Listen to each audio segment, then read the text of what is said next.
यह कहानी एक गरीब किसान की है। एक गांव में एक गरीब किसान रहता था। उसके पास थोड़ी सी जमीन थी, जिसमें वह कड़ी मेहनत से खेती करता था। उसकी जिंदगी बहुत कठिनाई से गुजरती थी। उसके पास इतना पैसा नहीं था कि वह अपनी जरूरतें पूरी कर सके, लेकिन वह मेहनती और ईमानदार था। किसान का एक बेटा था, जो बहुत ही आलसी था।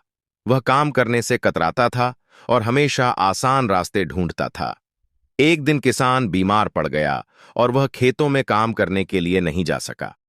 उसने अपने बेटे को बुलाया और कहा, बेटा, अब मैं बूढ़ा हो गया हूं और बीमार भी हूं। अब तुम्हें खेतों में काम करना होगा। बेटे ने अनमने ढंग से खेतों में जाना शुरू किया। वह बहुत कम काम करता और ज्यादातर समय आराम करता। जब फसल काटने का समय आया, तो फसल बहुत ही कम हुई। किसान बहुत दुखी हुआ, लेकिन उसने बेटे को कुछ नहीं कहा। किसान ने बेटे से कहा, बेटा, हमारे पास अब कुछ ही पैसे बचे हैं।